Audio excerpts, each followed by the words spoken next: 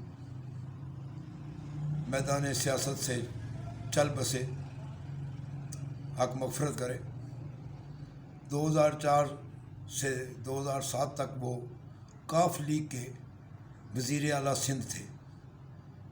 ان کے ساتھ پاکستان اور پاکستان آرمی کے سب سے بڑے دشمن غدار وطن الطاف حسین کے گہرے مراسم رہے ہیں۔ عرصہ اقتدار اور جوتے کھانے کے بعد تک ارباب غلام رحیم کا الطاف حسین سے مجموعی طور پر 170 بار ٹیلی فونک رابطہ بتایا جاتا ہے۔ ارباب غلام رحیم اب ضمنی انتخاب میں تحریک انصاف اور متحدہ کی جانب سے جب دھکیلے گئے تو سندھ کے عوام جانتے تھے کہ ارباب غلام رحیم کا مقابلہ کرنا مشکل ہو جائے گا، کیونکہ جیت ان سے اب کوسوں دور تھی۔ جوتے کھانے کے بعد ارباب غلام رحیم پاکستان کیا دنیا بھر میں معروف تو ہو چکے تھے، تحریک انصاف نے انہیں ہاتھوں ہاتھ لیا۔ یہ بھی کمال ہے۔ اس کی کیا وجوہ ہو سکتی ہیں، یہ ابھی تک تش تش بام ہونے والے ہیں معاملات۔ بہرحال یہ مارکا نوجوان نے جیت لیا اور ارباب غلام رحیم واپس بیک ٹو پیویلین۔ یہ ضمنی انتخابات ہمیں کیا بتلا رہے ہیں؟ مستقبل میں آنے والے جو حالات ہیں اس کی نشاندہی بھی کر رہے ہیں۔ ہو سکتا ہے، بلکہ ممکن ہے، 100% ممکن ہے کہ تحریک انصاف متحدہ اب یہ الزام لگائیں گے کہ سندھ میں حکومت کی مداخلت کی وجہ سے ارباب غلام رحیم ہارے، اور اس کو بھی پاکستان پیپلز پارٹی کے چیئرمین بلاول بھٹو پر الزام لگے گا کہ انہوں نے اس میں ناجائز ہتھ کنڈے اختیار کیے، سرکاری وسائل استعمال کیے گئے، اور اس لیے ارباب غلام رحیم کی شکست ہوئی۔ لیکن یہ نتائج پاکستان کے بسر اقتدار جماعت تحریک انصاف کے لیے لمحہ فکریہ ہے۔ اب انہیں ضمنی انتخابات میں کہاں کہاں شکست ہوتی ہے، اور ابھی 2-3 مہینے ہی رہ گئے۔ آزاد کشمیر میں بھی انتخابی مارکا رائی کا سلسلہ شروع ہو جائے گا،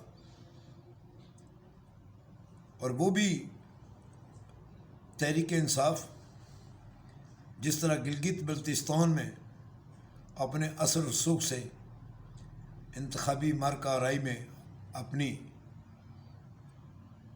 فتح کو یقینی بنانے میں کوئی کسر نہ چھوڑی، سر توڑ کوشش کی، اور جو کچھ بھی ان سے ممکن ہو سکا وہ کیا۔ اور اب وزیر امور کشمیر نے ایک مورچہ سنبھال لیا ہے وقت سے پہلے ہی، اور سننے میں یہ آیا ہے کہ انہوں نے امکانی لوٹوں کی فہرستیں بنانا شروع کر دی ہیں۔ آزاد کشمیر کے MLAs کو خریدنے کے لیے کیا ریٹ مقرر ہوتا ہے اس کا فیصلہ بھی ہونا باقی ہے، لیکن ریاستی عوام نے اب یہ ٹھان لی ہے کہ اگر کوئی MLA لوٹا بن کر تحریک انصاف میں گیا تو اس کو اس کے گھر سے لے کے پولنگ اسٹیشن تک جوتیاں مارتے ہوئے لوگ لے کے جائیں گے اور ننگ بدن کر کے اس کو سر عام اس کی پٹائی کریں گے۔ اگر ایم ایل ایز کو خریدنے کی کوشش کی گئی اندرون خانہ، یہاں تک بھی لوگوں نے فیصلہ کیا ہے کہ اگر کسی ایم ایل اے نے یہ جواز پیش کیا کہ میرا ضمیر مجھے ملامت کر رہا تھا تو میں نے اس لیے فلاں پارٹی چھوڑی اور تحریک انصاف میں جا رہا ہوں، تو اس کی پٹائی کا بھی انتظام پورا کر لیا گیا ہے۔ بعض کارنر میٹنگز میں یہ فیصلہ ہوا ہے کہ صبح دوپہر شام ان کو 1,000 ان کے سر پہ جوتیاں ماری جائیں گی۔ یہ بڑے خطرناک تیور ہیں آزاد کشمیر میں۔ آزاد کشمیر کے ضلع میرپر، کوٹلی، راولہ کوٹ، باغ، مظفر آباد، سینسا، بھمبر، ہر مقام پر اب لوگ ہر طرح کے حالات سے نپٹنے کے لیے تیار ہیں اور وہ فیصلہ کن معاملات ہوں گے تاکہ آئندہ کوئی آزاد کشمیر کے انتخابی عمل میں مداخلت نہ کر سکے۔ میرا کام تو تھا اطلاع دینا۔ اللہ حافظ۔ ظفر اقبال نگینہ کو اجازت دیجیے۔